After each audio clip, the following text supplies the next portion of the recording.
lot of his characters will definitely need therapy because Cap watched Bucky disintegrate.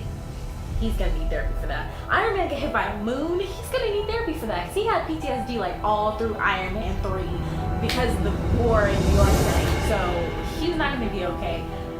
And Okoye, she watched Black Panther turn into dust.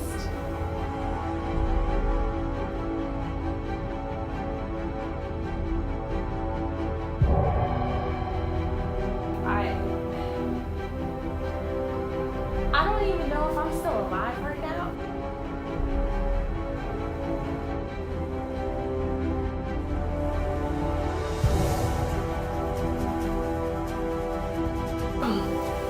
For any of you who haven't seen the movie, please don't watch this because I'm going to talk about literally everything in like a stream of consciousness format.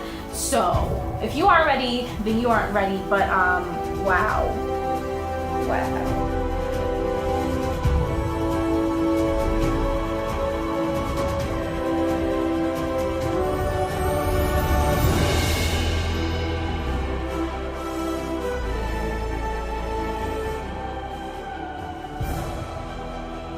First of all, I love the entire concept because we've been dealing with this whole Avengers have no consequences type thing for a very long time now.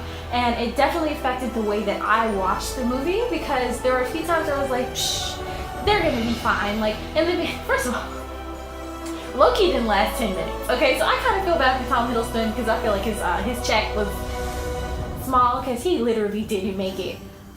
And he didn't make it past the opening credits, man.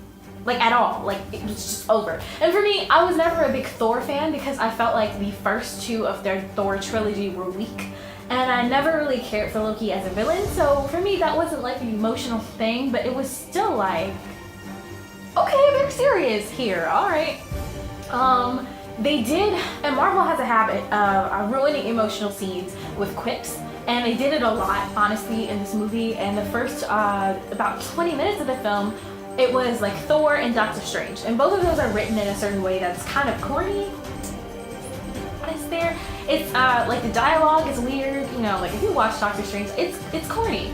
And I kind of like that they started with that because it would be really hard to like incorporate the corniness into it later. It just probably wouldn't have worked. But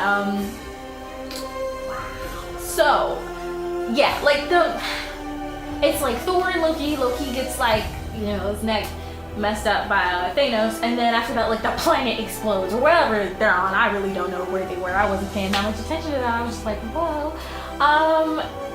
And I was like, Thor's gonna be fine. He's gonna make it. So the whole like, you know, they're gonna be okay. Like Iron Man gets hit with a moon. Yeah, with a moon. And I was like, well, you know what? He's Tony Stark. It's gonna be okay. Like, so there are some times where that kind of messed me up.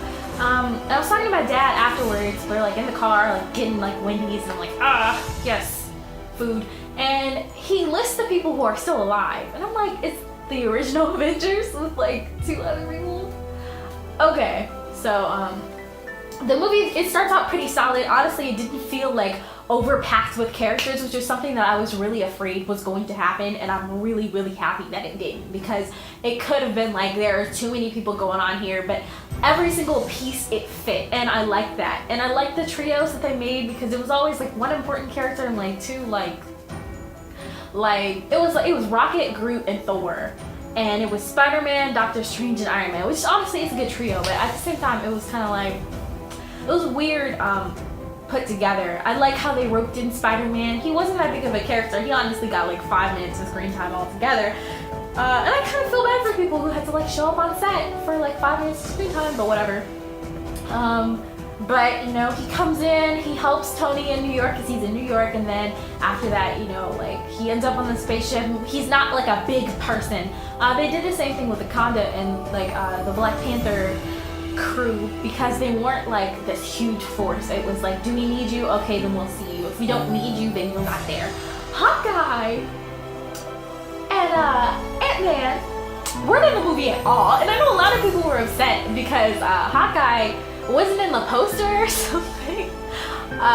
Yeah, and we're like, where's Hawkeye? Why is he not here? And he just wasn't. And they like mentioned in the movie, they were like, because of the Sokovia Accords.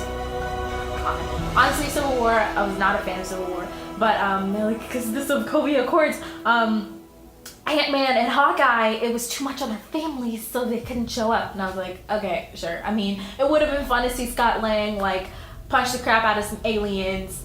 I like him. Is his name Scott Lang? Okay.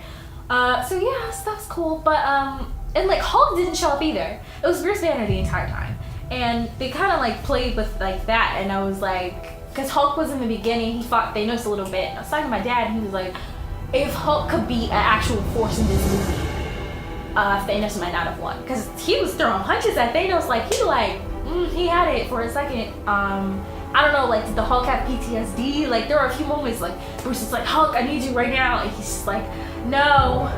He literally said no. That, like, literally said no. So I was like, okay, I didn't know that Hulk could do that. Alright, it's cool. Because I forgot that, like, Hulk and Bruce are, like, two different entities. They just coexist. Forgot that for a second. But, yeah, so they have real consequences in this movie. And they had an actual villain. Man, that was, whoo, because everybody got like knocked out. Like it wasn't like, you know, somebody was like, ah, it was like, nah, like Spider-Man getting punched out, everything.